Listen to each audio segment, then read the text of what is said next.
Señoría, con la venia. Soy Fernando González, defensa del señor Stenhouse. Quisiera plantearle, señoría, una cuestión respecto a la agenda. Mi cliente, y al igual que posiblemente otros, viajan en el caso de mi cliente, desde Alemania, para estar aquí en las sesiones de juicio oral. Obviamente tiene que organizar billetes y estancias en hoteles y todo esto. Quisiera despejar, si fuera posible, si el viernes de la semana que viene o los viernes sucesivos habría vista, puesto que la última vez se canceló. Y para evitar el perjuicio que eso supone, por razones obvias, le ruego que nos aclare si la semana que viene tendremos vista o no el viernes que viene. Vamos a ver, señor letrado, en relación a la cuestión, el tribunal quiere ser flexible y si las sesiones van muy mal y en algún momento es necesario continuar un viernes, pues habrá que continuarlo. Eso dificulta que en este momento le podamos dar una respuesta en el sentido en el que usted nos la pide. Yo creo que lo que podemos encontrar, que a mi modo de ver, sin perjuicio de lo que consulte con los miembros del tribunal y lo que ya resuelva el tribunal, es que podríamos llegar a una solución un poco flexible. Es decir, aquellos que justifiquen que tienen que desplazarse desde fuera, se les puede excusar el viernes, pero no me atrevo a comprometerme ante todos que no va a haber sesión, porque lo que no es deseable es interrumpir una sesión a la mitad. O sea, la declaración que tuvimos que interrumpir en la última sesión, que el Ministerio Fiscal no concluyó su interrogatorio, pues no es lo deseable. Lo deseable, por lo menos, es tratar de que las declaraciones de cada uno de los acusados se puedan concluir. O sea, hay veces que va a ser imposible, pero vamos a tratar de hacerlo. Entonces, le ruego, vamos a ser flexibles, es decir, que su cliente se va a desplazar al extranjero, el tribunal se da por enterado y ya, desde ya este momento, le autoriza a no comparecer el viernes, pero le ruego que sean ustedes también flexibles con la posición del tribunal de que si fuésemos mal y necesitamos apurar esa sesión, pues no desecho totalmente el que luego tengamos que continuar. Y eso lo hago un poco extensivo a la situación en la que se puedan encontrar los demás acusados, siempre sin incluir a la persona que en ese momento esté declarando. Pero bueno, con esta flexibilidad se lo digo. Todos tenemos que ser un poco flexibles en relación a esas situaciones. Entonces, no me atrevo a asegurarle que no la vaya a ver, pero por supuesto, pues el tribunal se da por enterado de que su cliente, por esa situación que usted, como tampoco le puede asegurar lo contrario, se le excusará en el caso de que tuviésemos que continuar el viernes. Y con esto ya vamos a seguir con la declaración que estábamos prestando. Disculpe, señoría, Dígame. otra cuestión previa de orden, que hay un acusado, que es el señor Reinhard Amann, a quien yo represento, que no ha comparecido hoy por una cuestión médica. He traído un informe que nos envió el jueves. ¿Lo podría aportar ahora en el intermedio o ahora mismo?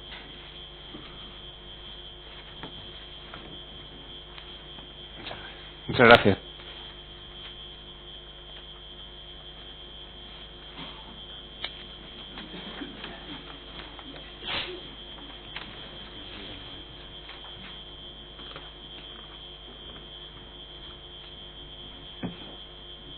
Vale.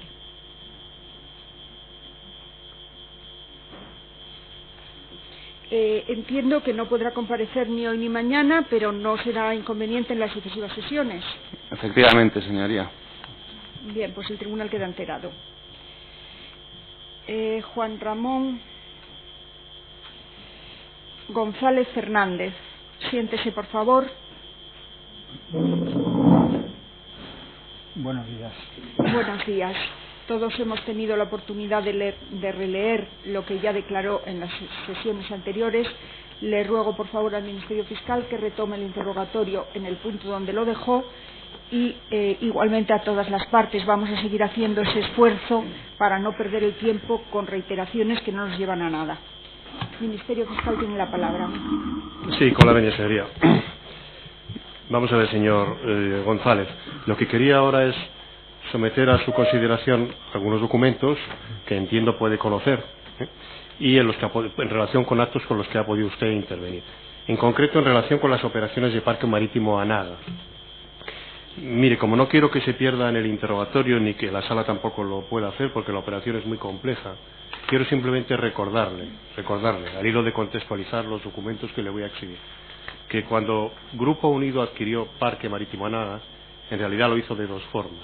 Uno, adquiriendo acciones directamente de Parque Marítimo Anaga que le vendió Faro Siberia, y dos, adquiriendo una sociedad propietaria del resto de las acciones de Parque Marítimo Anaga que se llamaba Coimpel, por tanto adquiriendo participaciones de Coimpel. Y a partir de ahí es cuando vamos a contextualizar los documentos.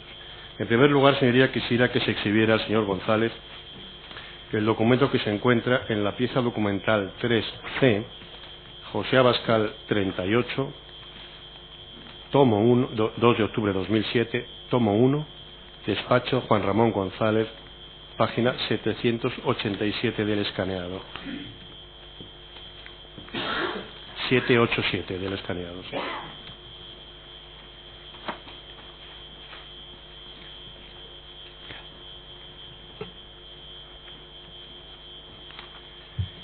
Mire, señor González, tiene usted a la vista un acta de una Junta General de la Sociedad Coimpel. Le decía antes que una de las cosas era haber adquirido las participaciones de Coimpel. Y lo primero que quiero pedirle es si este documento, que aparece firmado por el señor Jean-François Saint-Laurent, teóricamente, y por el señor Jean-Gaston Bernard Renard, lo conoce usted y qué participación ha tenido usted en la elaboración de este documento. No, no lo conozco. No he participado para nada en este documento. Le recuerdo que fue incautado en su despacho. Sí. ¿Quién le hizo llegar este documento? No lo sé. No lo sé. No, en fin, si está en mi despacho, no puedo decir que no lo conozca, no lo recuerdo. Y me lo mandaría pues quienes estuvieran gestionando las ventas de Coimpel a grupo. Supongo que formaría parte de algún expediente más amplio con unos...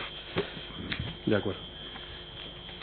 Mire, el siguiente documento que le quiero exhibir es un documento que se encuentra en la pieza documental 3C, José Abascal 38, tomo 1, despacho Juan Ramón González, folio 788 y siguientes.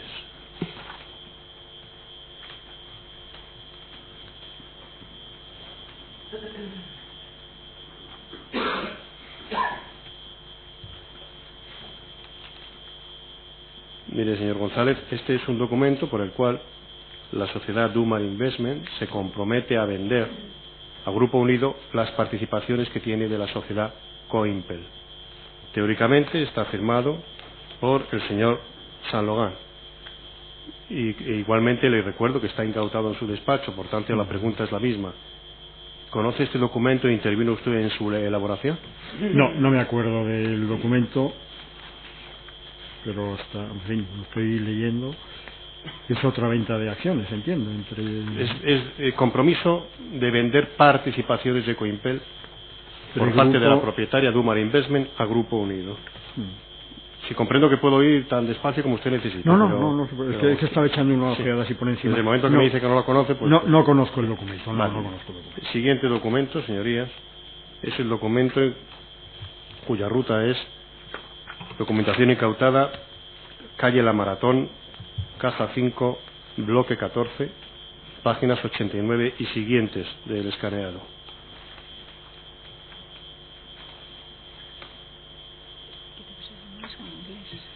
Señor González, esta es la versión en inglés del contrato que acabo de exhibirle. ¿Lo conoce usted? ¿Ha intervenido usted en algún momento en este documento? No lo conozco. De acuerdo. El siguiente documento, señoría, documento cuya ruta es pieza de documentación incautada, calle La Maratón, caja 5, bloque 13, folios 105 y siguientes.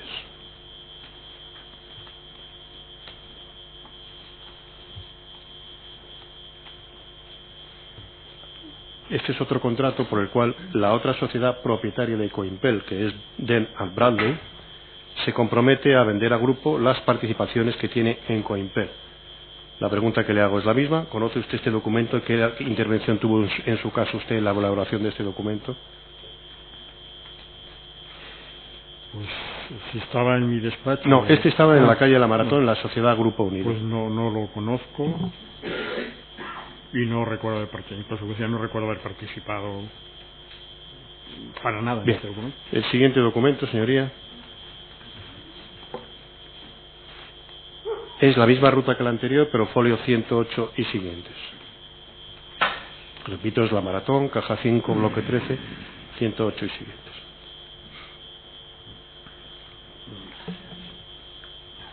Señor González, esta es la versión en inglés del documento que acaba usted de ver anteriormente.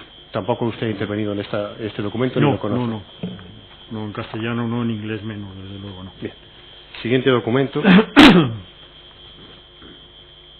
cuya ruta es pieza de documentación intervenida, calle La Maratón, caja 5, bloque 13, folios 82 y siguientes.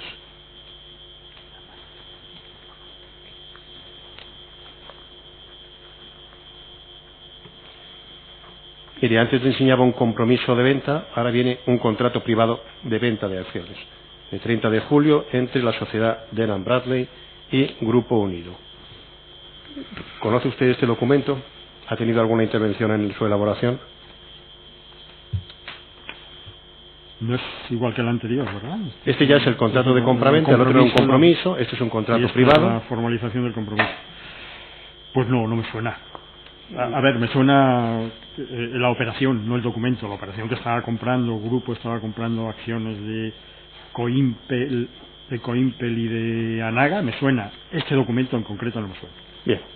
Siguiente documento, señorías.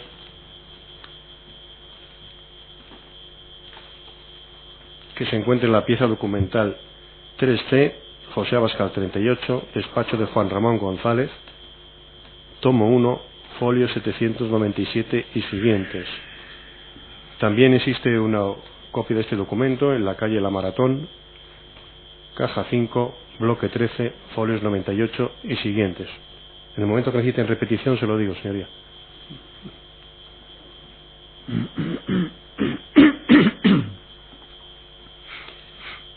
Señor González, esta es la versión en inglés del contrato que se le ha exhibido anteriormente. ¿Conoce este documento? Pues me tengo que reiterar, si estaba en mi despacho, lo debí conocer en su momento, no me acuerdo en absoluto de eso. ¿Sabe usted quién le remitía esto? Y lo mismo que ha dicho antes, ¿no? Supongo que las personas, dice usted, que estuvieran al tanto de la gestión. Claro, yo no sé quién gestionaba. Yo creo que las ventas de Coimpel al grupo las gestionaba Prius, el despacho Prius, porque uno de los integrantes del despacho era quizá administrador único de Coimpel o algo así. Bien. Entonces supongo, no puedo Siguiente hacer. documento, señorías. Incautado, pieza documental incautada, calle La Maratón, caja 3, y hay muchas rutas, porque se repiten varias, entre otras, por ejemplo, bloque 10, folio 157 y siguientes, hay muchas más.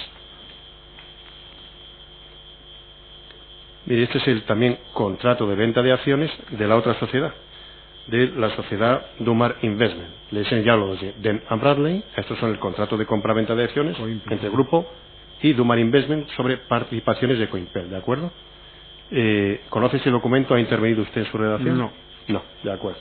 Siguiente documento. Reitero lo mismo, la operación sí, pero el documento específicamente no. Siguiente documento.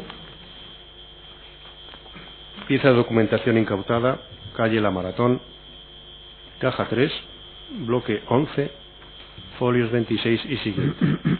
Esta es la versión en inglés del documento que acaba usted de ver. ¿Conoce este documento? No. Ni ha intervenido en él tampoco. No. De acuerdo. Mire, perdóneme que le recuerde, señor González, para que no se pierda en este interrogatorio. Todo lo que le he exhibido son de participaciones de Coimpel a Grupo Unido, por parte de sociedades Dumar Investment y de la sociedad Dun & Bradley. ¿De acuerdo? Ahora le voy a enseñar otro documento cuya ruta es pieza documental 3C, José Abascal 38, tomo 1, despacho de Juan Ramón González, folios 1233 y siguientes. Mire, tómese el tiempo que necesite, señor González, porque este documento es un poco largo. Sí, se titula Contrato complementario a los de compraventa de acciones y participaciones de las mercantiles Parque Marítimo Anaga y Coimpel. Tiene espacios sin rellenar. Si usted lo examina, hay algunas cosas que están sin rellenar y parece, por tanto, que debía ser un borrador. Está sin firmar, aunque pone que está redactado en Marbella a 12 de mayo del año 2004. Sé que he ido muy deprisa antes en la exhibición de los documentos, señor González, pero quiero llamar la atención en una cosa. Este documento es de 12 de mayo de 2004. Todo lo que le he exhibido yo hasta ahora es de fecha posterior, ¿de acuerdo? De fecha posterior. Bien.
Cuando usted entienda, señor González, que puedo comenzar a preguntar por el documento, me lo Si me perdona un segundo, es que es una... Sí, comprendo, pero... demasiado amplio y complejo, sí. Pero... Bueno, antes que nada, permítame preguntarle si este documento lo conoce usted, ¿está en su despacho? No lo conoce. No. Pero que el hecho de que esté en su despacho no le hace pensar que este documento lo conoció en su momento. Pues el hecho de que esté en mi despacho, desde mi punto de vista, significa que como había en esta primera época de compraventa de acciones, hasta que Grupo se hizo con el 100% de Parque Marítimo Málaga, hubo una profusión enorme de compraventas de acciones y de participaciones a los socios de Parque Marítimo Málaga. Recibía mucha documentación a los únicos efectos de su revisión o información o recepción sin más, porque ya venía firmada. Podía venir en este informe, porque además este es un informe un poco raro, supongo que hablaremos de él, pues con alguna documentación me mandaran, posiblemente, pero no me acuerdo en absoluto. Mire, de todas formas veo que es que están ratificando que van a cumplir obligaciones que asumieron en su día cuando firmaron. Bien, pues quiero llamar la atención sobre algunas cosas de este documento, porque no casa nada con todo lo que le he exhibido antes. Mire, aquí se dice que Marbella, 12 de mayo del año 2004, ¿de acuerdo? Sí. Y si va a la página 3, no está numerado, pero cuéntelo usted, por favor, la página 3. Y se exponen que en el día de hoy, es decir, 12 de mayo de 2004, las mercantiles que a continuación se refieren han otorgado escritura pública de transmisión de acciones y o participaciones a Grupo Unido. Hasta donde yo conozco, señor González, nunca hubo esta escritura de 12 de mayo de 2004. Estas sociedades no vendieron sus participaciones a Grupo Unido, ¿es así? No lo sé. Sé que se venden después en escrituras, pero no me sé las fechas. Si usted dice que son posteriores, son posteriores, claro. Mire, ahí habla de la sociedad Euromop Limited, lo ve usted en el apartado A, y en el apartado B de Firepower Limited. Sí. Estas sociedades, supongo que a estas alturas lo sabe usted, eran las propietarias de Coimpel. Y la B, Firepower. Sí. Euromop Limited y Firepower Limited dicen allí que son propietarios de Coimpel. Sin embargo, las que vendieron las acciones de Coimpel son Dumar Investment y Dun & Bradley. ¿Sabe usted cómo se hizo el salto desde Euromob y Firepower a Dun & Bradley y Dumar Investment? No, pero... ¿Sabe usted que la sociedad Euromob Limited cuál es? ¿La conoce? ¿Perdón, la sociedad? Euromob Limited. ¿Sabe quién es el propietario? No sé quién El propietario de Firepower Limited. ¿Sabe usted quién es? No, tampoco sé quién es el propietario. No. Pero en todo caso, supongo que usted le considero muy informado de esta operación. Confírmeme, Euromob Limited y Firepower Limited nunca vendieron participaciones al grupo, ¿es así? No lo sé, sí me suenan las dos sociedades porque formaban parte del esquema inicial. O sea, en el esquema inicial de la operación, un grupo, Euromob y Firepower, yo creo que eran accionistas de Coimpel. Sí, eran propietarios de Coimpel. El grupo iba a comprarles sus participaciones. Sí, aquí afirman usted, afirma el que ha hecho este documento, que se ha hecho una escritura que no aparece y no es cierta. Y las participaciones se vendieron por Dun & Bradley y Dumar Investment, nunca por Euromob ni por Firepower. Le pregunto si sabe usted por qué se tuvieron que interponer las sociedades. Dumar Investment. Yo no diseñaba la operación, no. Bien, de acuerdo. Siguiente documento, señoría. Hasta ahora le he enseñado documentos del año 2004. Lo que le voy a exhibir ahora son ya unos documentos del año 2005. El primero en pieza documental 3C, José Abascal 38, tomo 1, despacho de Juan Ramón González, folio 781 y siguientes. Mire, se supone que esto es una escritura otorgada en Quebec. Sí, perdón. Pieza documental 3C, José Abascal 38, tomo 1, despacho de Juan Ramón González, 781 y siguientes. Esto es una escritura otorgada en Quebec, está escrita en castellano, a 27 de julio del año 2005. Se dice, ante el notario público, doña Sylvie Gagnon. Comparece, dice el señor François Saint-Laurent. Y aquí lo que hacen es elevar a público la venta de las participaciones de Coimpel entre Dumar Investment y Grupo Unido. Le pregunto, como este documento estaba en su despacho, le pregunto lo mismo.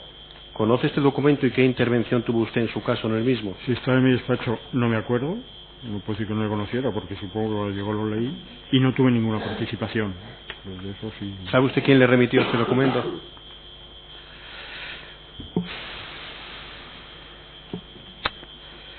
Pues, con seguridad no. Si estamos hablando de Coimpel, insisto en que quizá lo llevaba Prius, pero no sé si ya en esta fecha. Bien. Podría ser el despacho de Cuadra, no lo sé. No. Bien. El siguiente documento, señoría, se encuentra en la pieza documental 3C, José Abascal 38, tomo 1, despacho de Juan Ramón González, folio 792 y siguientes.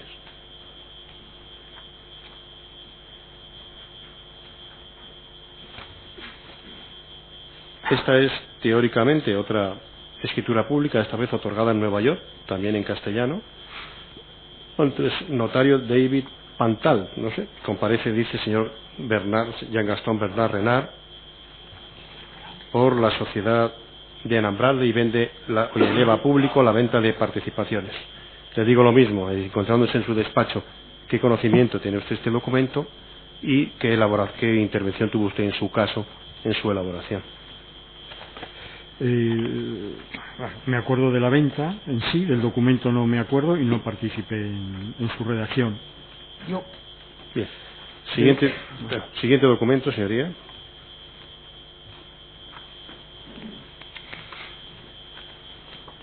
Documento incautado en la Maratón, caja 7, bloque 19, páginas 71 y siguientes del escaneado. Estos documentos, señoría, tienen una numeración superior y derecha que corresponde con filiación de la causa porque se exhibieron durante la instrucción, pero yo lo que digo es la ruta exactamente de la documentación incautada.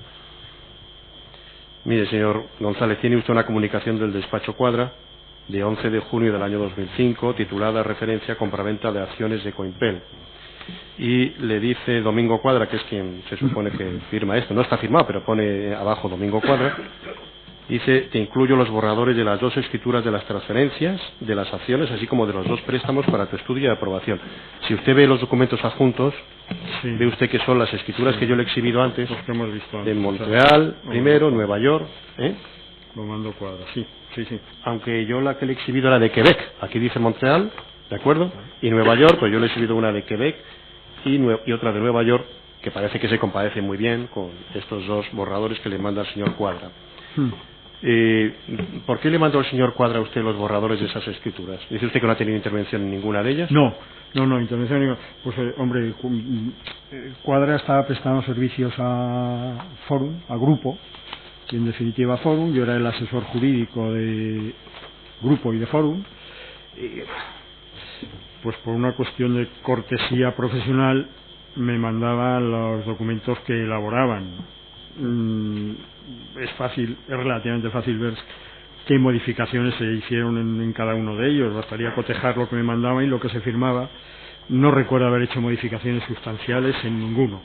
O sea, quizá lo leyera, quizá no, me lo mandan, lo leería, pero finalmente estoy viendo por los mismos ojos que los vería en el 2005 una compraventa de acciones en Montreal.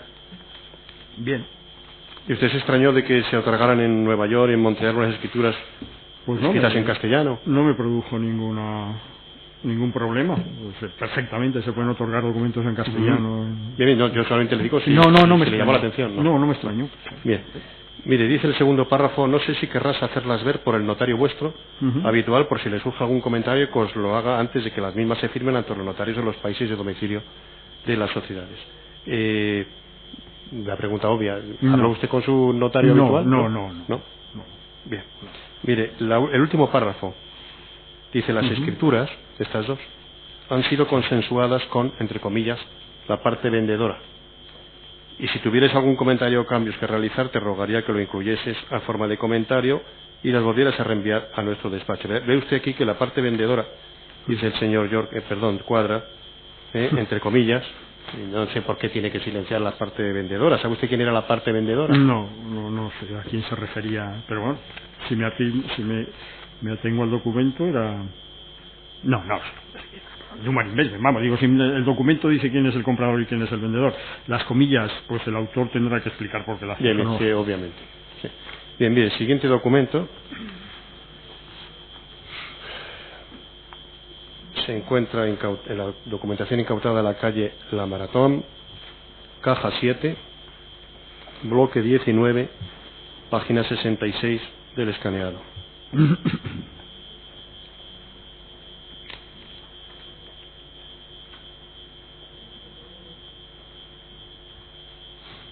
Este es un correo que remite usted. ¿Yo? Sí, señor Juan Ramón González, ¿no? Perdón, sí. Ya, perdón.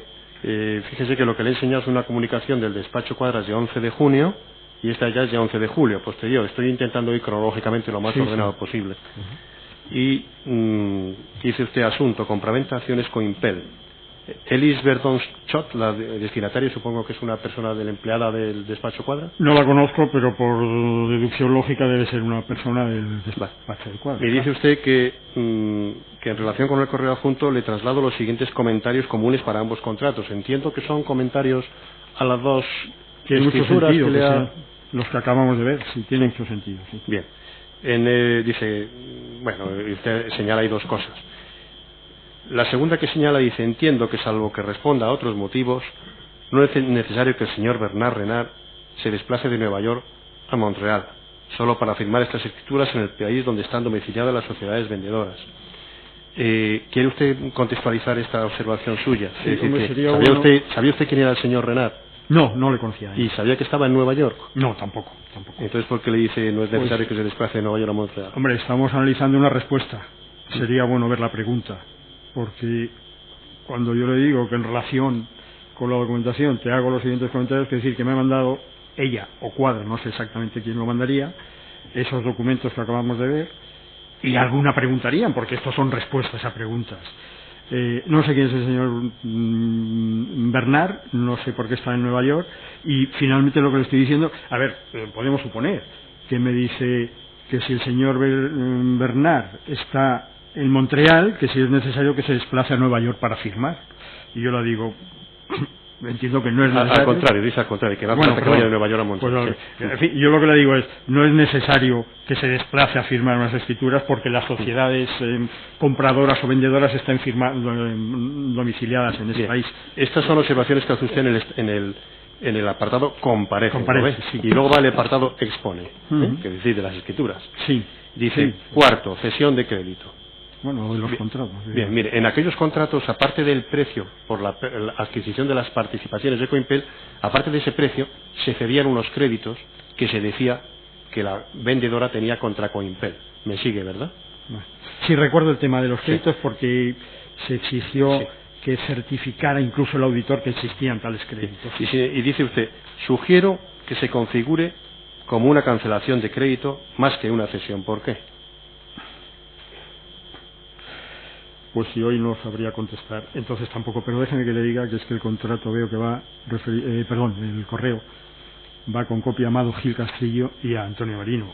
Ya le adelanto que esta contestación de este punto específico que es más contable, financiero y fiscal no es mía. Seguro que pregunté, porque es que leo la contestación y no me veo dando una contestación así sobre un tema que desconozco absolutamente, que podrían ganarse. Convendría analizarlo antes de formalizarlo. Quiero decir, si me han preguntado, me han mandado la documentación y una de las preguntas que me hicieron es que sería muy bueno tenerla.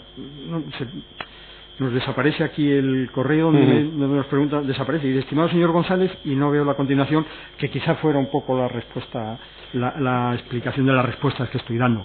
Y alguno de los puntos quiero entender que se refería a aspectos contables financieros de la cesión de créditos a las que he hecho referencia usted antes. Yo no tenía capacidad ni entonces ni hoy para decir si es mejor cancelar el crédito, bueno, lo que digo aquí. Con seguridad me tengo que decir que lo comentaría o con el señor Castillo, con el señor Gil Castillo o con el señor Merino, porque era un tema que yo desconocía. Bien, mire, ahí abajo pone recuadrado a mano, concretar temas de pagos. ¿Esa letra de quién es? No es mi letra, no sé quién es. No es mi letra, no. Bien, mire, siguiente documento. Es un documento incautado en la Maratón, la calle La Maratón 7, caja 5, bloque 12, página 117 del escaneado.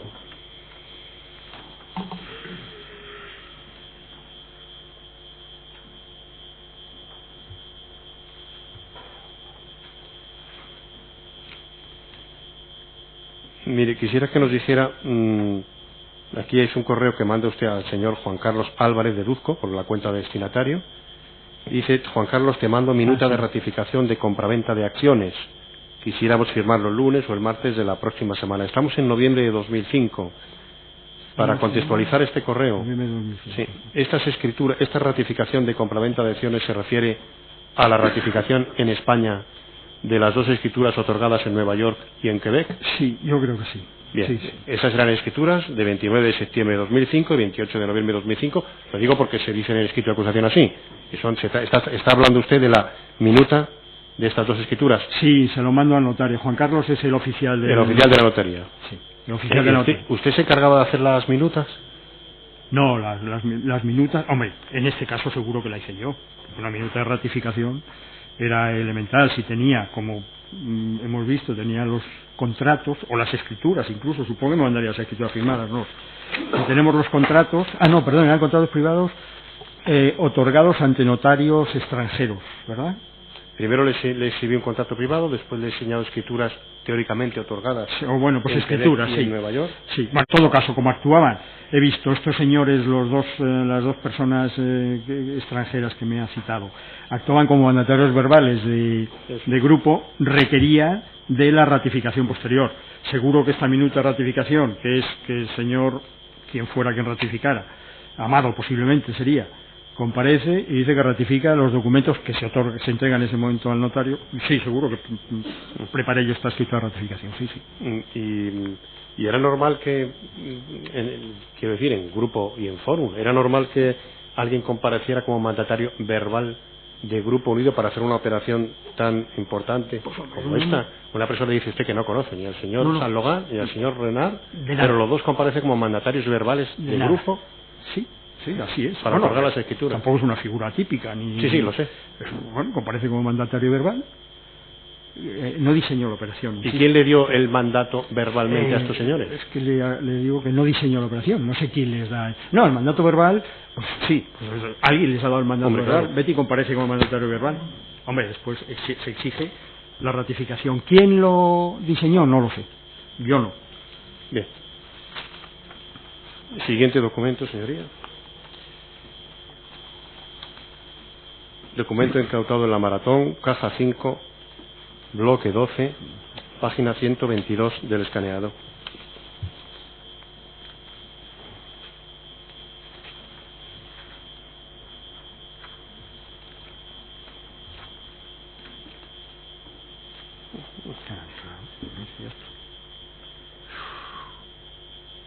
Mire, este es un correo que le manda, perdón, una comunicación, entiendo, por vía fax, ¿no? Por el encabezamiento de arriba, ¿no? Sí, posiblemente, sí. Cuadra asociados a usted, y donde dice: te acompaño a la presente compraventa de acciones relativas a Coimpel, que ha de rectificar, como bien sabes, Grupo Unido. Sí. Lo que yo le he exhibido inmediatamente anterior a ese documento era una comunicación que usted hacía a la notaría para ratificar, y esto entiendo que son las escrituras otorgadas en Quebec y en Nueva York, que le manda el despacho de Cuadra asociados. ¿Lo entiendo bien? No lo puedo interpretar de otra manera. Sí, estoy de acuerdo.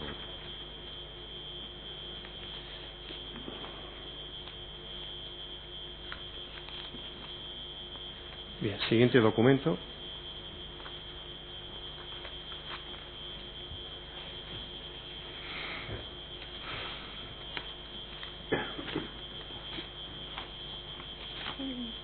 Documentos incautados. Perdón, esto, señoría, está anexo al informe pericial, anexos documentales al informe pericial, anexo documental 10, servidor de correos de Fórum Filatélico, páginas 199 y 200.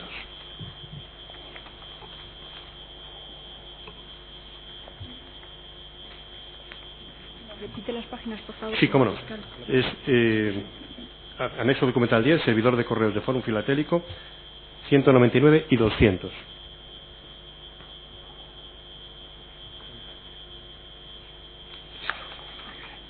Mire, lo que yo le exhibo, señor González, es dos correos que usted manda el día 7 y el día 8 de julio de 2004 al señor Amado Gil, entiendo, ¿es así?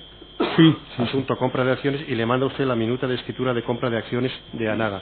Fíjese que estamos hablando de julio de 2004, por tanto, ya no estamos hablando, para que se sitúe usted, y usted corríjame si yo lo estoy interpretando bien, ya no estamos hablando de la adquisición de Coimpel, sino de la venta directa de acciones de Parque Marítimo Anaga por parte de Farus Iberia a Grupo, ¿de acuerdo?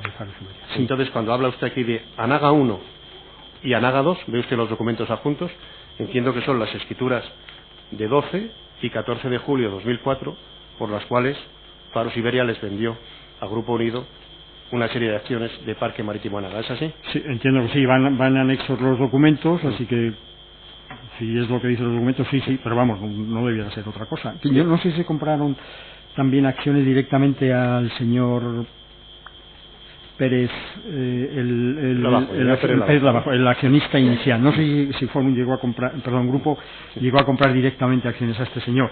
Bien. Por si fuera uno de estos documentos, no lo sé.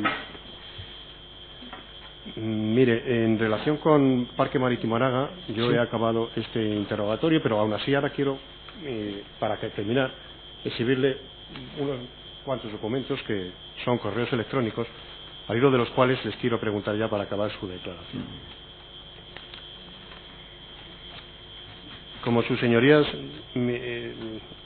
han sometido a consideración del Ministerio Fiscal encarecidamente que no repitamos interrogatorios, no lo voy a hacer, pero no me queda más remedio, señoría, que reexhibir un documento de la sesión anterior acompañado de uno nuevo. No es que vaya a interrogar nuevamente sobre el documento. Lo que acompaño está en el informe pericial, anexos documentales, anexo documental 10, servidor de correos de Fórum Filatélico, página 198. Y el documento adjunto, porque lo que se le exhibe es un correo, el documento adjunto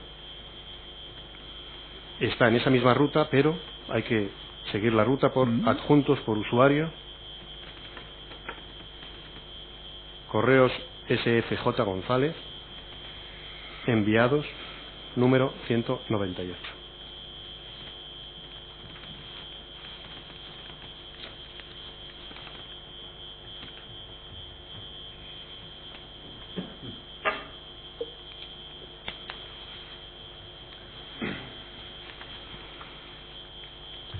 A ver, señor González, en la última sesión se le exhibió un documento de una reunión de 2 de febrero del año 2004 para tratamiento de un nuevo contrato. Usted decía que no sabía contextualizar ese documento, ni siquiera reconocía ni recordaba su participación, ¿de acuerdo?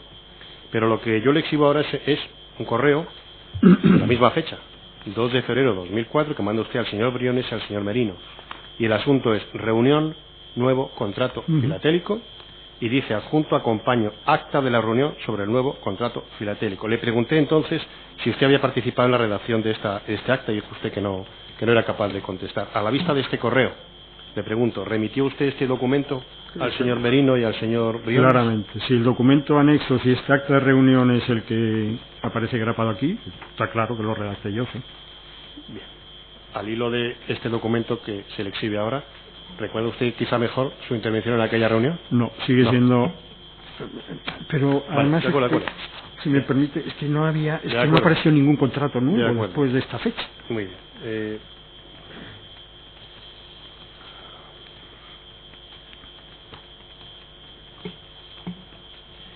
El siguiente documento, señoría,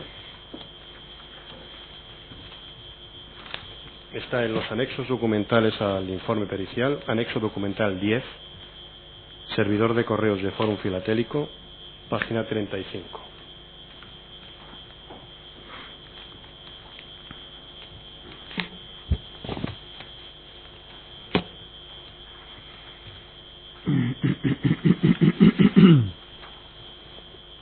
Mire, este es un correo que le manda el señor Merino el día 19 de enero del año 2004 y el asunto pone texto contratos.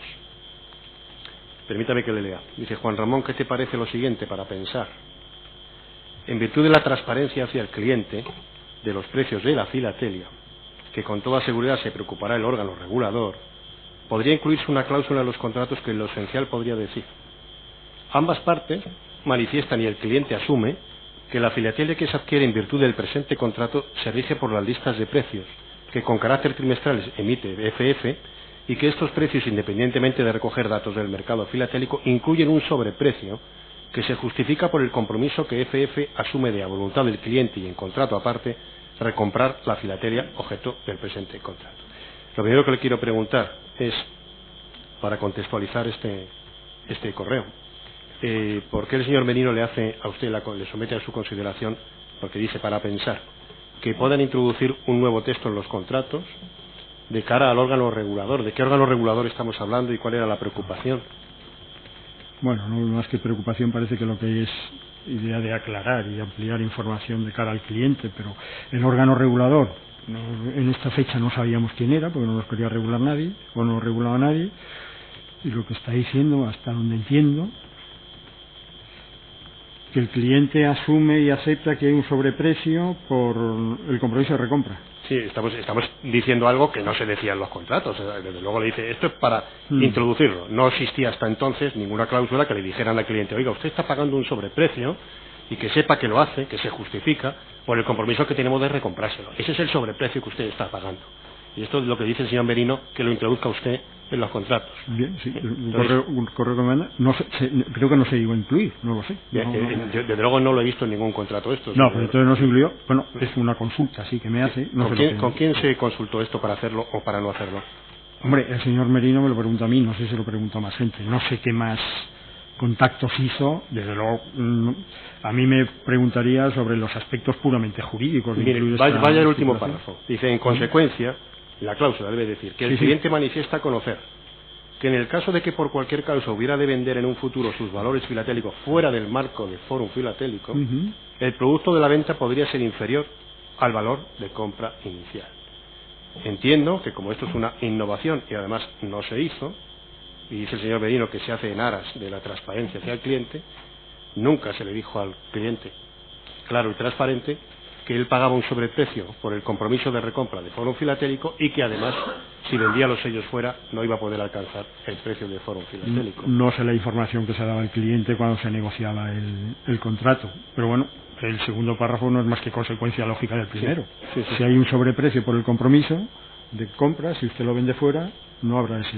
Pero si antes no se hacía y esta sugerencia del señor Merino no se llevó a cabo, si no se hizo ni antes ni después, ¿cómo se cumplía con la transparencia hacia el cliente de Fórum Filatélico? No lo sé cómo se negociaba con los clientes y la información que se daba a los clientes, porque es que era un mundo que el comercial me quedaba a mí absolutamente... era un mundo desconocido para mí, no tenía nada que ver en ello. Bien. Mire, el siguiente documento, señoría, se encuentra en el anexo documental del informe pericial, anexo documental 10, servidor de correos de Fórum Filatélico, página 216.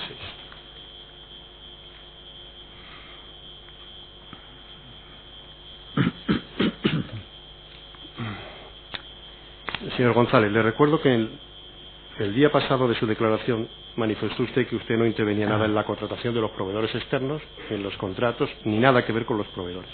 Este correo se lo manda usted al señor Briones el 28 de febrero del año 2006 con el asunto proveedores externos año 2005. Y fíjese que tiene adjunta usted uno que le remite el señor Alcántara Somoza, ese mismo día, un poco antes, Sí. Con proveedores externos año 2005. Le dice el señor Alcántara: Juan Ramón, buenas tardes. Siguiendo instrucciones de José Baraguilleto, a continuación te indico los proveedores externos que han tenido movimientos en el año 2005. Y usted se lo manda al señor Briones y le dice: necesitamos identificar a cada una de las sociedades para poder preparar los contratos. Como usted dijo el otro día que usted no intervenía en la contratación de los proveedores externos, dígame usted cuál es su intervención en relación con los proveedores externos a la vista de este correo, o puede usted contextualizar el correo. Pues sí, lo mantengo que no conozco absolutamente, no he tenido nunca jamás trato con ninguno de los proveedores, ni los conozco, ni me conocen, absolutamente nada.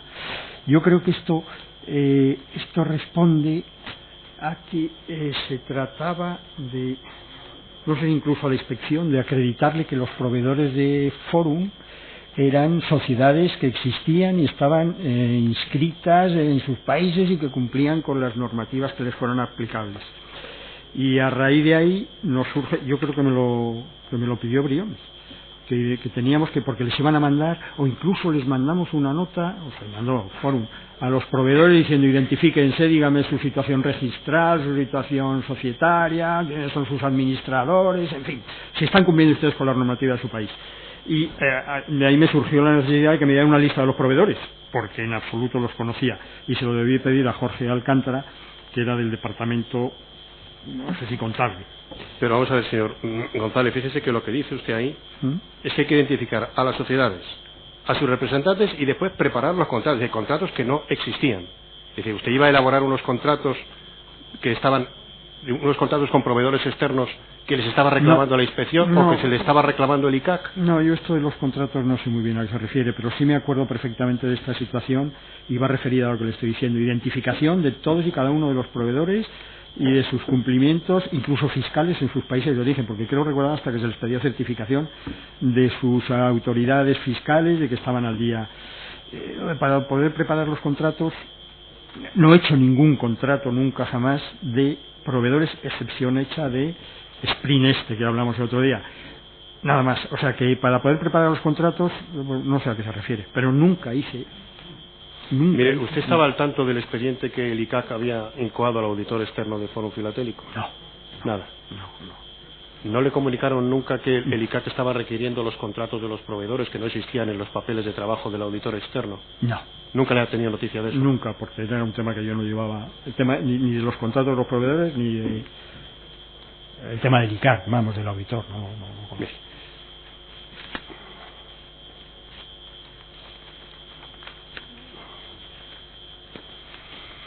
Mire, señor, el siguiente documento es un anexo documental al informe pericial, anexo documental 10, portátil de Francisco Briones, correos del portátil de Francisco Briones, páginas 77 y 78. Están impresos a doble cara, ¿verdad?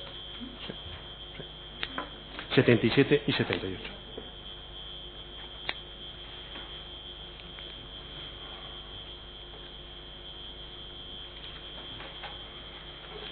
Mire, por resumirle mucho, señor González, el señor Briones le contesta a usted a un correo diciéndole que quiere una conversación con usted, y usted le comenta que ha habido una sentencia que usted considera adversa de la Audiencia Provincial de Vigo porque da la razón a unos beneficiarios de unos contratos en detrimento de los herederos de ese contrato.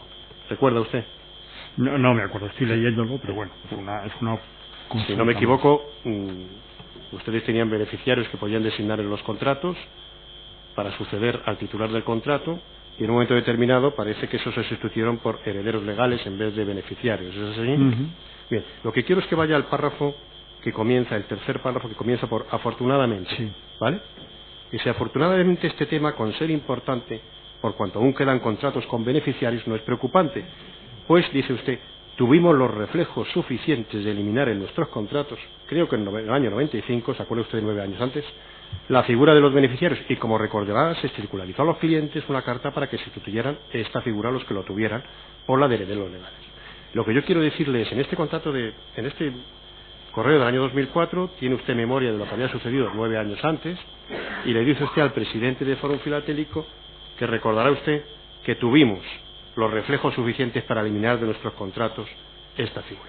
Usted en la sesión anterior dijo que todos los borradores, todas las reuniones, todas las participaciones en los contratos eran a indicación del señor Briones, le daba información, usted hacía borradores, no tenía iniciativa particular en la redacción, etcétera. Bueno, aquí habla usted, dice, tuvimos los reflejos suficientes. ¿A qué se refiere ese tuvimos? ¿Quiénes eran los que tuvieron los reflejos suficientes? La sociedad, ¿no? Habla usted en nombre de la sociedad aquí. Bueno, si era el asesor jurídico y la sociedad llevó un cambio en la estructura del contrato, la sociedad tuvo los reflejos, claro. Bien. Sí, yo creo que esto venía,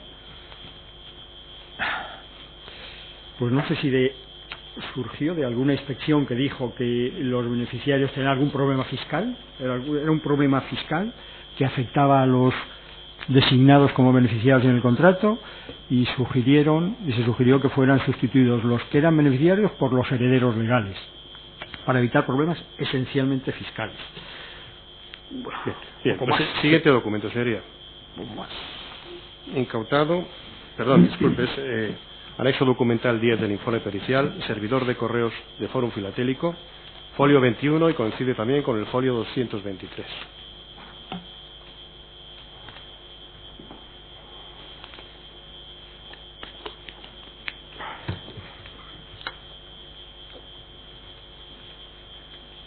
Este es un correo que le manda el señor Berino en noviembre del año 2001, asunto grupo, y le dice: Juan Ramón, hay 2 nuevas operaciones inmobiliarias de grupo-Carlos.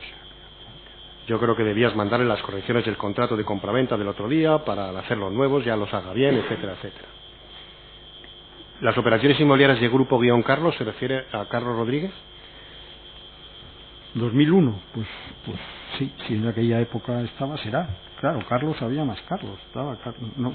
Hombre, ¿operaciones Grupo Carlos? ¿En qué significa agrupaciones? Sí, pues sería Carlos Rodríguez, sí.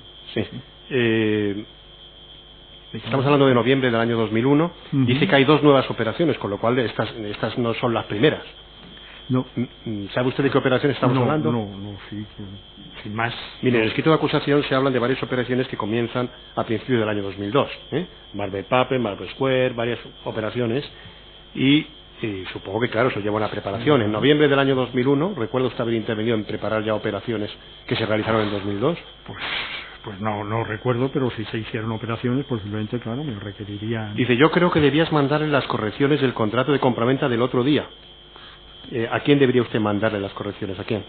No lo sé. No, yo lo recibí, no lo escribí este correo, sí. Pero porque si le pido borrador, igual Jimmy el Rápido, es que claro, esto es un poco un acertijo, no sé explicar. ¿No sabe usted quién es Jimmy el Rápido? No, y en fin, ya había operaciones. Es que como dice usted, como pone el correo, si te parece llámale para avisarle, pues supongo que usted sabe quién es. No, yo no digo, lo dice Antonio. Sí, por eso, como dice, si te parece llámale para avisarle, ¿a quién tiene usted que llamar? Pues no sé quién es Jimmy el Rápido. Difícilmente le podría llamar, no puedo decirle. De acuerdo. Siguiente correo, señor. Pero vamos, que se dio operaciones en el 2001 y me pidieron que revisara, seguro que revisé. Sí. Siguiente documento, señor, ya vamos acabando. Es un documento que está en el anexo documental del informe pericial, anexo documental 10, servidor de correos de Fórum Filatélico, página 190.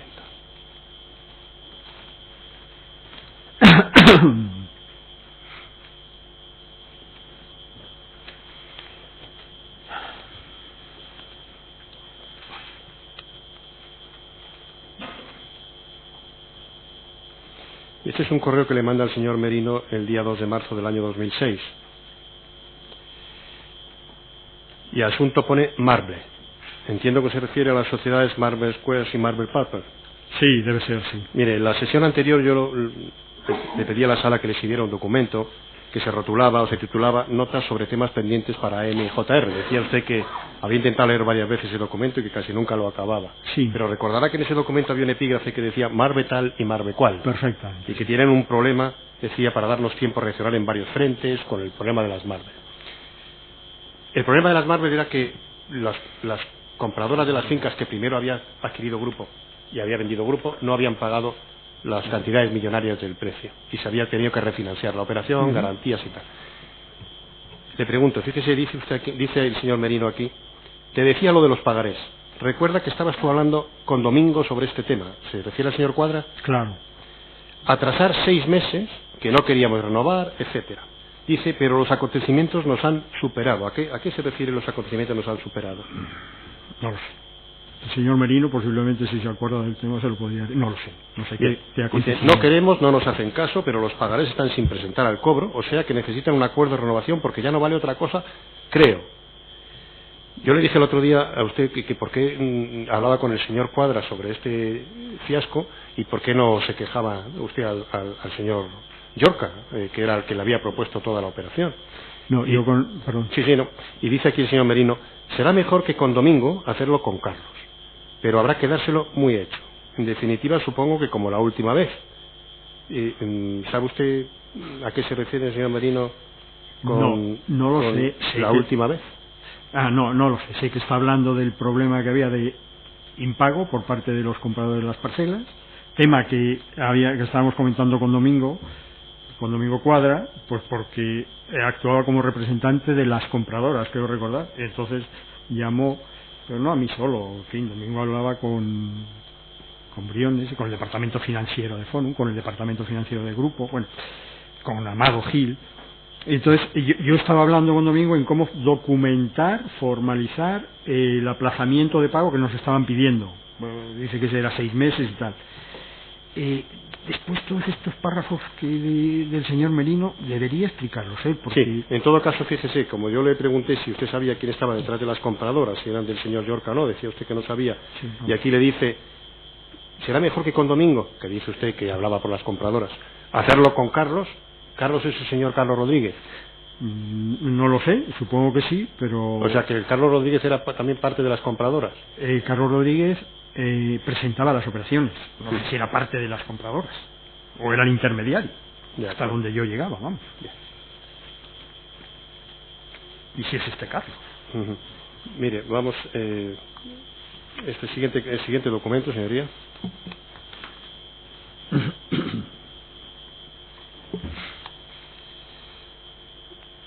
Anexo documental al informe pericial, anexo documental 10, servidor de correos de Fórum Filatélico, página 18.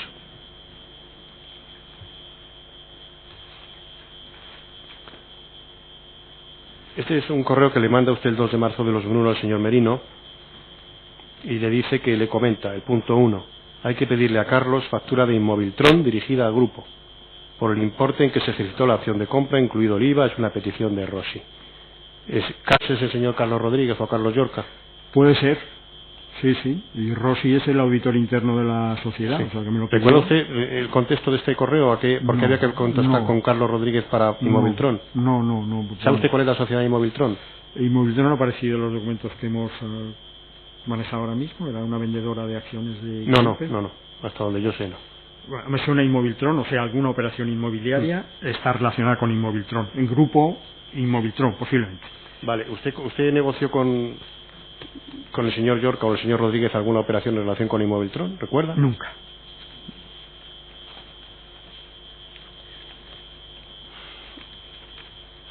Bueno, bien, señor, ¿se podría exhibir el siguiente documento?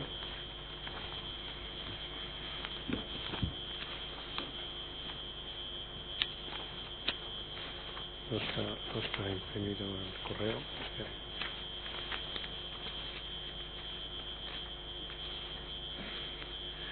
A ver, espere un momento.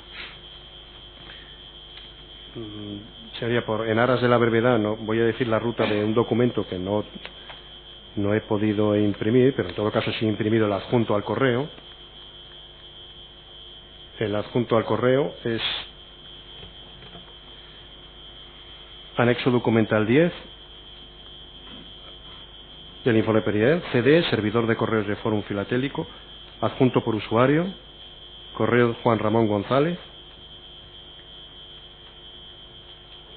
guión Merino, número 222.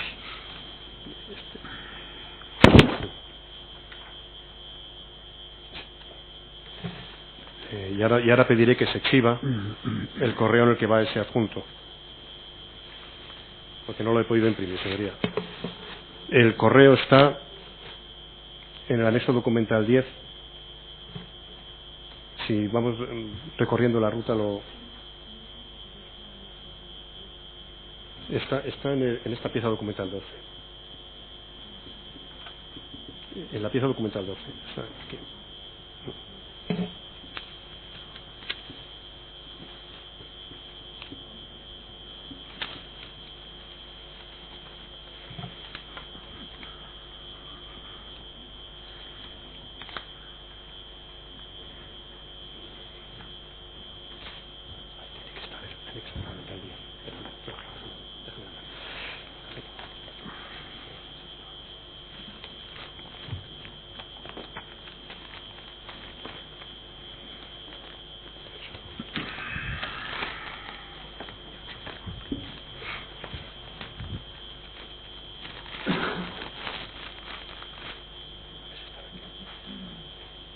Tiene que estar aquí en el documento 10 en alguno de estos.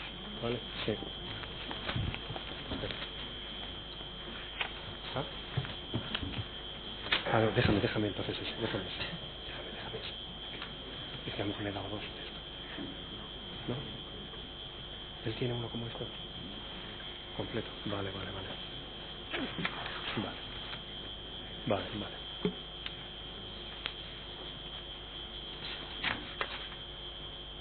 Entiende usted, hay una minuta de escritura de renuncia, ejercicio de derecho de opción de compra. Comparece por parte de Inmóviltron el señor Juan Manuel Avia Guturbay. Sí. Y con un poder otorgado por el señor José Manuel Carlos Llorca Rodríguez. ¿Recuerda este documento? No lo recuerdo, no. ¿No lo ha elaborado usted? No me suena haberlo elaborado, no. Parece más una minuta de notario pero no me suena. Bien, pues si se puede exhibir el documento, si está en anexos documentales.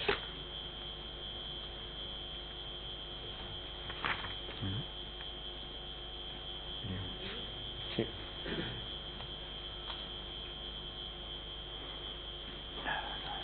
El anexo al servidor de correos de Fórum Filatélico. Si está en anexo documental 10, CD. No, anexos documentales, está en uno de los dos renglones. El otro, sí.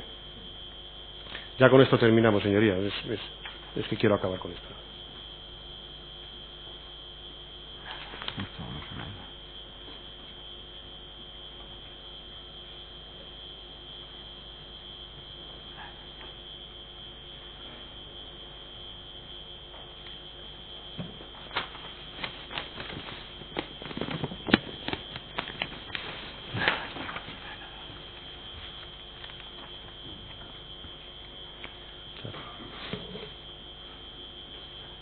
Bueno, en todo caso, señoría, puedo exhibir un correo, un ejemplar tiene anotaciones personales sobre la ruta del documento y tal, pero bueno, para la exhibición yo creo que vale.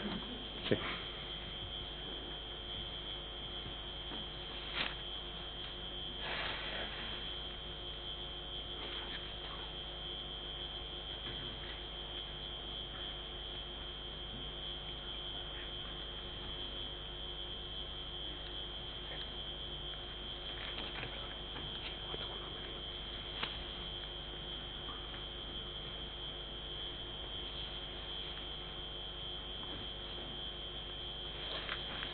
Le dice usted, señor González, que no recuerda haber hecho esta minuta de escritura. No me acuerdo. Vale, y lo que yo le voy a exhibir ahora... No tiene fecha. Vale, sin perjuicio de que aparezca en la pantalla más tarde o no. Un correo que usted remite al señor Merino el 3 de abril del año 2001 en relación con un contrato de opción, una resolución de un contrato de opción.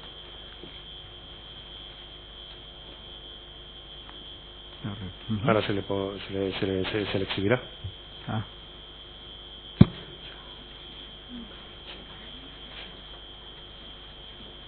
Sí. Bien, en este correo dice usted que adjunta minuta. ¿Lo ve usted?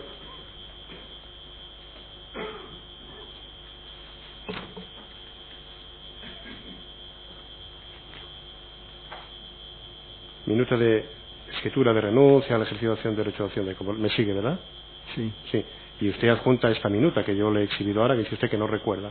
¿Recuerda ver ese correo es suyo? Si es la misma, sí, este correo es mío. Si es la misma... Es el adjunto, yo le he exhibido el adjunto a ese correo y ahora le exhibo el correo. Sí, y dice usted antes que no recuerda ninguna operación en relación con Immobiltron, con el señor Llorca. Pero en esta minuta que usted remite, dice que el señor Avia Guturbay comparece por Immobiltron según un poder otorgado por el señor José Manuel Carlos Llorca Rodríguez. Sí, pues es así. Sí. Entonces le digo, ¿no recuerda esta operación? No recuerdo esta operación, no. Pero vamos, está claro que está hecha por mí, sí. Vamos, está redactado el documento por mí, sí. De acuerdo, pues no hay ninguna pregunta más, señoría.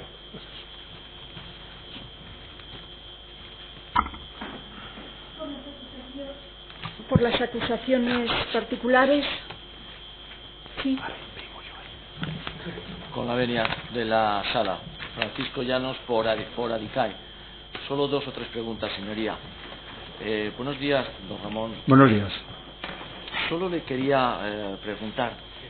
En la sesión anterior usted nos estuvo hablando de los informes de Ernst & Young y Clifford Chance y se puso de manifiesto, y parece ser que en aquellos informes, corríjame si lo que le pregunto no es correcto, en aquellos informes se puso de manifiesto un problema en relación con el carácter financiero de los contratos.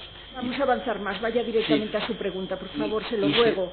De acuerdo, señoría, y se modificaron los contratos. Hoy el fiscal le ha preguntado sobre la sobrevaloración de los sellos y la posibilidad de la inclusión de una cláusula. ¿Sabía usted que los sellos se encontraban sobrevalorados en relación con el precio tanto que se vendían como que se compraban con los clientes? No. Oiga, usted nos dijo también en su día que pertenecía tanto al que asistía a las reuniones del Consejo de Administración y del Comité Ejecutivo, del Comité de Dirección, pero no nos dijo nada en relación a su participación o no participación en relación con el Comité de Inversiones. ¿Participaba usted en las reuniones del Comité de Inversiones? Sí. ¿Y su participación en esas reuniones era simplemente de mero levantador de acta o también informaba y asesoraba en relación con las inversiones? Asesoraba jurídicamente con las inversiones que se sometían a la consideración de ese comité, que no eran todas las inversiones que se hacían. Ninguna pregunta más, señoría. ¿Ninguna más? Las defensas, en último lugar la suya, por favor, por el orden en que se encuentran sentados. Con la venia del tribunal, con la venia de la sala. Buenos días. Buenos días. ¿Sabía usted que a los Indique, por favor, en nombre de Perdón, quien actúa. Minerva Díaz, en nombre de Francisco Briones y de Fórum Filatélico. ¿Sabía usted que trimestralmente se remitían listas de precios a los clientes de Fórum? Sí, constaba en los contratos.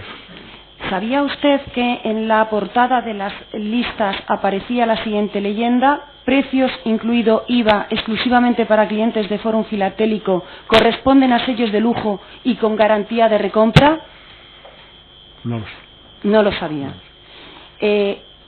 A la vista del documento que le ha exhibido el fiscal y de la leyenda que yo le acabo de leer de la lista número 107 de los precios de Fórum, ¿obedecía esa inclusión de esa cláusula que le han leído con anterioridad a los contratos? ¿Obedecía a incluir en el clausulado de los contratos lo que recibían los clientes trimestralmente ya en sus casas? No le he entendido, señora. Por favor. el Ministerio Fiscal le ha leído un correo en el que se proponía la inclusión en los contratos de Forum de que los clientes tal. Dado que esa misma inclusión estaba en las listas, y deduce el asesor jurídico de Forum que se trataba de incluir en los correos. Él no conocía que se incluía esa mención a la que usted ha hecho referencia. Él ha dicho que lo único que sabía era que se mandaban los listados de precios de los sellos porque se lo ponía el contrato. Pero cuando usted le ha preguntado sobre esa referencia que a usted le interesaba, ha dicho que no lo sabía. Bien. Entonces, vamos a avanzar. Bien. Señor Juan Ramón, ¿se dudaba en la compañía del carácter mercantil de su actividad? ¿O lo que le preocupaba era que se confundiera su naturaleza mercantil con operaciones de carácter financiero que nunca tuvieron? ¿Cuál era la preocupación de la Yo creo que eso está suficientemente contestado con lo que nos dijo usted en las sesiones anteriores. ¿Tiene algo más que añadir en ese sentido? No, reiterar pues que se entonces trataba la damos por contestada y vamos a otra con pregunta, exhibición. Señoría, le ruego un poco de paciencia porque las defensas también tienen que contextualizar. Ya sé que tenemos poco prisa y que vamos muy despacio, pero pero señora letrada, hacemos también lo que podemos. No lo ha manifestado expresamente. Sí, señora, sí. Bueno, discúlpeme, señoría. Con exhibición del documento obrante a la pieza documental 3, José Abascal 51, H4P4, bloque 4, páginas 75 a 77 del PDF.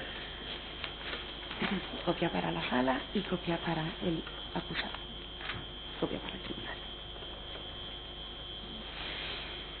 Este documento que se le va a exhibir, don Juan Ramón, se encontró en el despacho del director general. No sé si en alguna ocasión tuvo usted posibilidad de verlo. Es un documento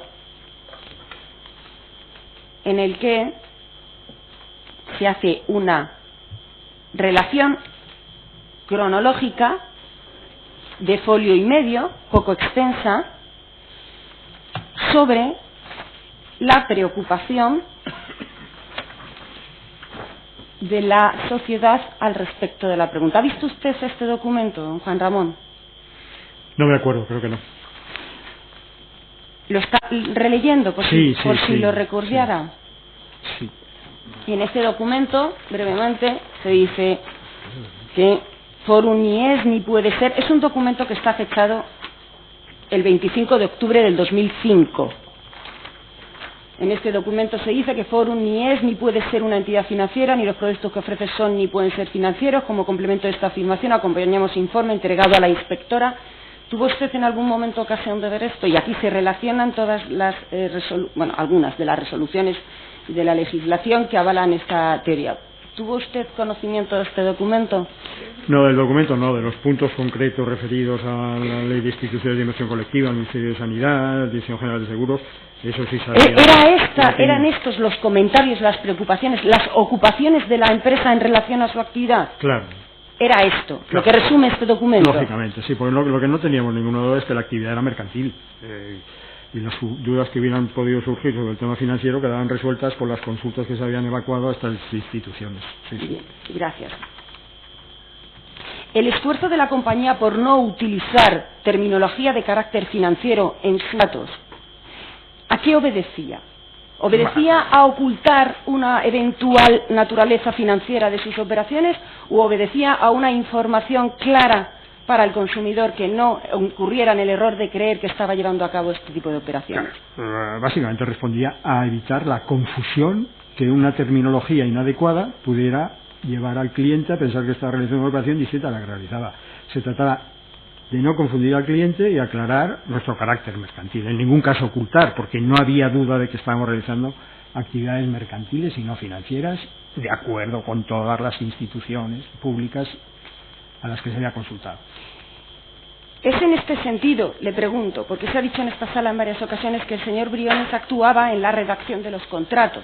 ¿Es en este sentido en el que actuaba el señor Briones? O dígame en qué medida actuaba el señor Briones en la redacción de los contratos de que suscribía Forum con sus clientes. No.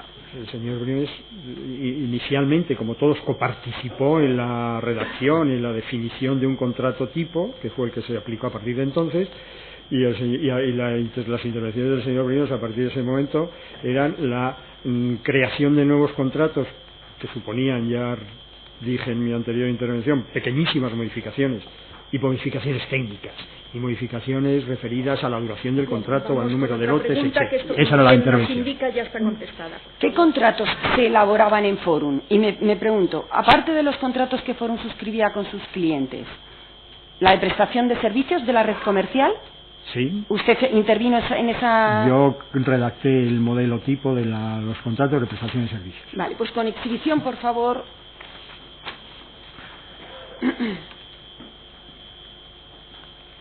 Con exhibición del contrato de prestación de servicios suscrito por Forum Filatélico y Comercio y Ventas, obrante a la pieza documental 2.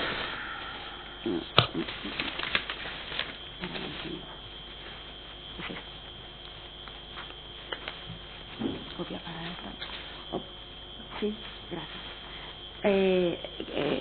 Pieza documental 2009, páginas 152 a 156.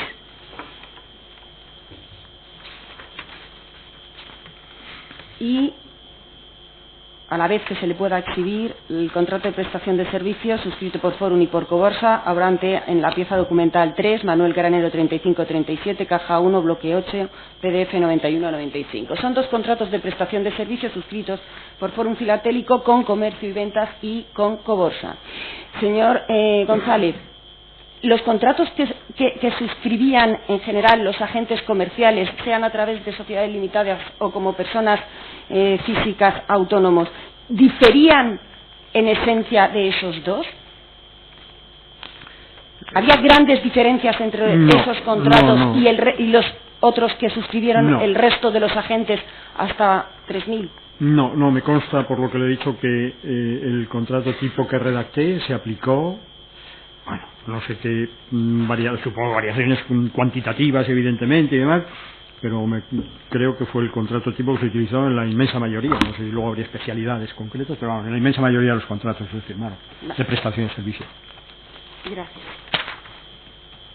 Ha quedado claro ya que con la entrada en vigor de la Ley del Mercado de Valores de finales del 98 se pidió asesoramiento a Ernst & Young para que aconsejara y elaboró la estructura de los tres contratos diferenciados, el de compra, el de depósito y el de recompra. ¿Se hizo algo parecido en Forum cuando entró en vigor la ley, la disposición adicional cuarta en diciembre del 2003?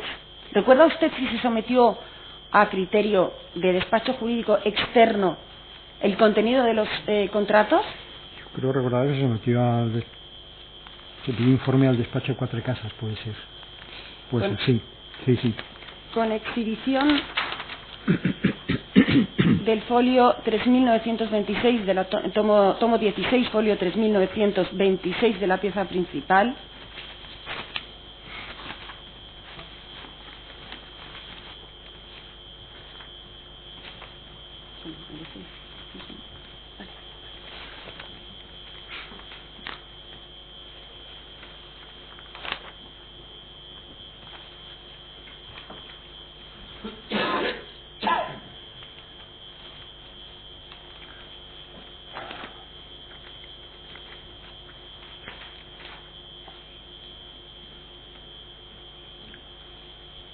Pues eso me parece, oye, me quería quedar sin mí. Sí, es el mail.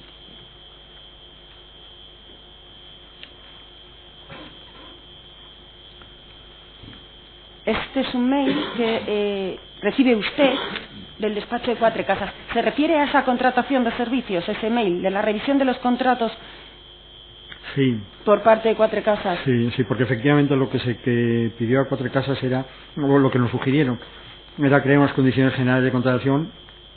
Yo creo que incluso no solamente para Forum, sino para todas las empresas filatélicas, como se hace en el mundo de los seguros, y que después cada uno fijara sus condiciones específicas. Pero sí, esto era no sé si hay algún tema específico más, pero vamos, básicamente esta era la petición que se hizo. ¿Podemos afirmar, señor González, que cada vez que la legislación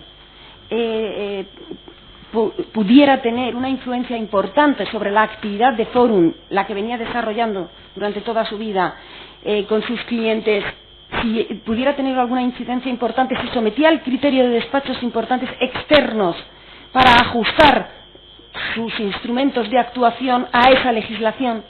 Sistemáticamente. Cada vez que había una modificación legal que afectara de cualquier manera a los contratos de Forum, se requería una segunda opinión externa de un despacho normalmente de prestigio que emitía su informe y se actuaba en consecuencia. Sí. Señor González, ¿los consejeros tenían suscrito algún contrato con Forum por el hecho de ser consejeros o les unía contractualmente su relación laboral única y exclusivamente? Que yo sepa, no tenía ninguna relación, ningún contrato como consejeros. Cambiando un poquito de tema, señor González, a preguntas del Ministerio Público, usted dijo en la anterior sesión que asistió a una reunión entre Francisco Briones, Jesús Fernández Prada, Carlos Rodríguez, Carlos Llorca y usted en su despacho. ¿Puede precisar si fue a petición del señor Briones por lo que usted estaba en esa reunión? Sí, de hecho mi comparecencia ahí respondía exclusivamente a que el señor Briones quería dejar constancia de su enfado por la venta que se pretendía de las acciones del señor Fernández Prada a un tercero ajeno a la compañía. Bien. ¿Recuerda usted si esa reunión tuvo lugar a finales del 2000? No me acuerdo de las fechas, pero sí, podría ser finales del 2000. Le recuerdo que... Sí, diciembre, sí, puede ser, sí. Sí, entre diciembre quizás, sí puede ser, finales del 2000. Le recuerdo que Jesús Fernández Prada sale de presidente en enero de 2001 y entra el señor Briones. ¿Podría ser un poquito antes de esta...? Sí, porque fue muy inmediato. Todo esto fue en un plazo de muy poquitos meses, la salida, la venta de las acciones, sí, pues.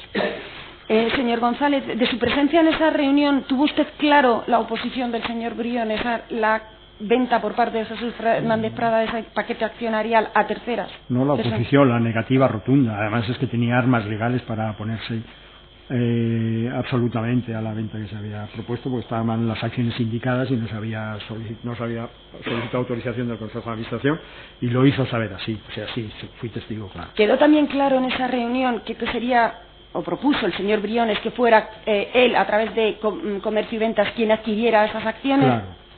Se sentaron las bases ahí de esa transmisión. ¿Recuerda usted si se llegó a hablar en esa reunión de precio, de forma de pago? Yo creo que sí, yo creo que en ese momento se insinuaron ya lo que podía ser el acuerdo que finalmente se firmó, no sé si ya con el detalle mínimo del órgano colegiado mancomunado y tal, pero bueno, sí se dejaron un poco las bases generales de la operación, yo creo que quedaron fijadas allí. ¿Recuerda usted si elaboró un contrato privado en el que se firmaran estas bases usted a finales del 2000? Porque ya quedó claro que los que se firmaron sobre esta operación con posterioridad en el año 2002, usted no intervino. Pero, ¿recuerda usted si, como consecuencia de esa reunión, se sentaron documentalmente los acuerdos entre Jesús Fernández Prada y Francisco Briones Nieto sobre ese paquete accionarial? Yo tengo el recuerdo de haber redactado al hilo de esta reunión un contrato. Creo que inicialmente fue entre Briones y Prada, que posteriormente sería entre sociedades, ¿no? Pero sí tengo esa idea de haber redactado un poco por dejar atado, documentado y formalizado esos principios de acuerdo a los que se habían llegado a la reunión. Sí.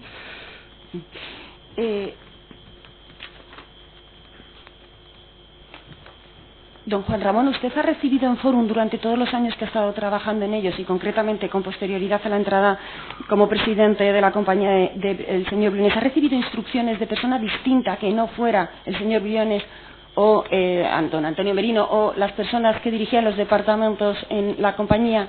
Nunca. Por ser más claro, ¿usted ha recibido órdenes del señor Llorca en alguna ocasión? Nunca. ¿Usted en algún momento durante los años que ha estado trabajando para Forum sospechó que pudiera el señor Llorca estar dando instrucciones en alguna materia de la compañía, en alguna área de la compañía?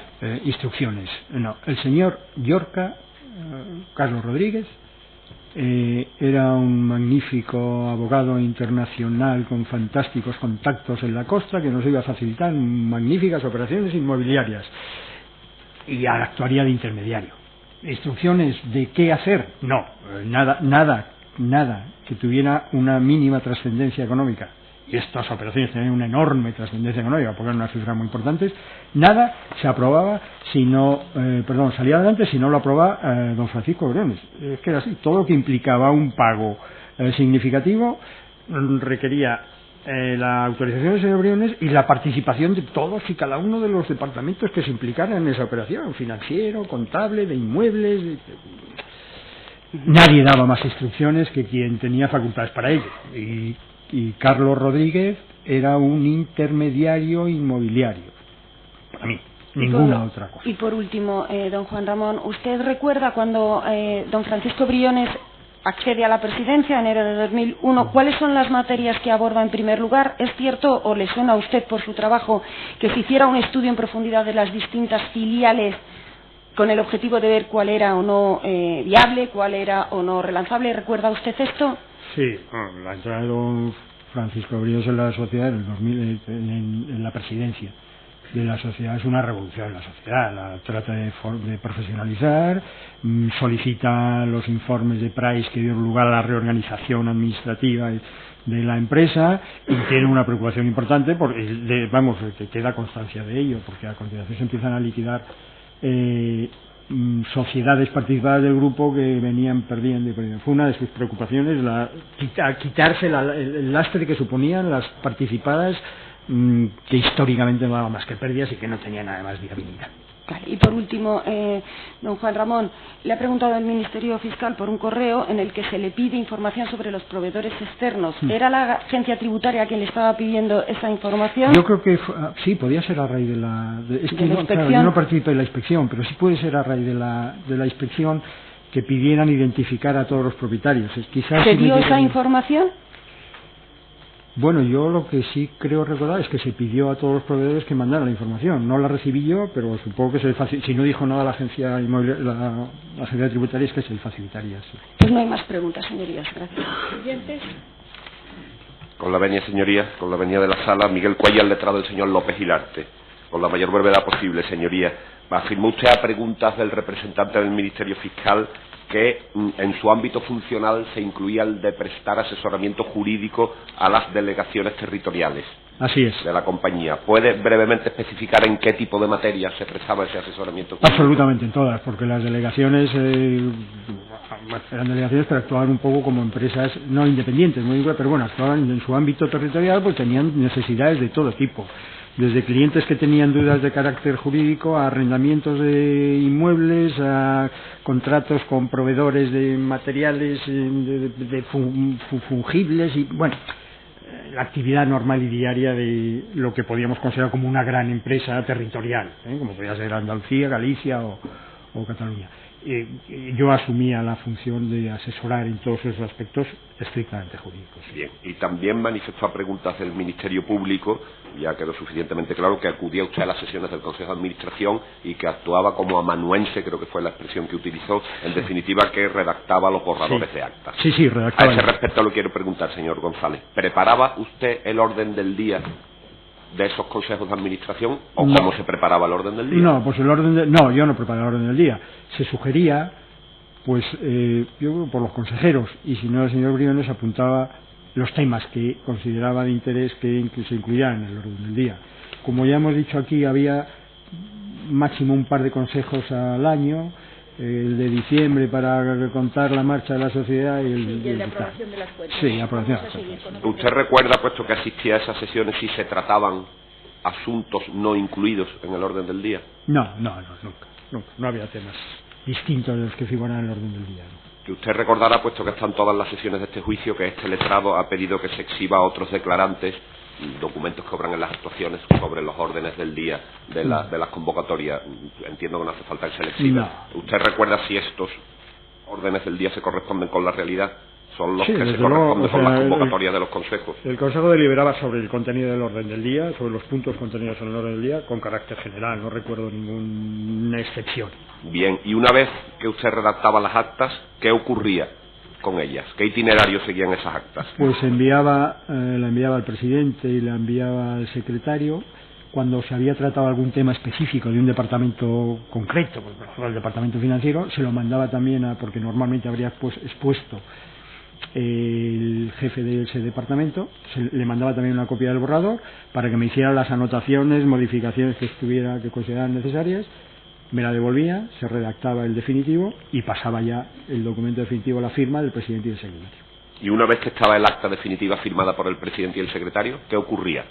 Pues materialmente con ese acta, ¿se incorporaba un libro de actas, se archivaba en algún lugar? No, ni siquiera un libro de actas. Habíamos solicitado el registro que nos legalizara un libro de hojas sueltas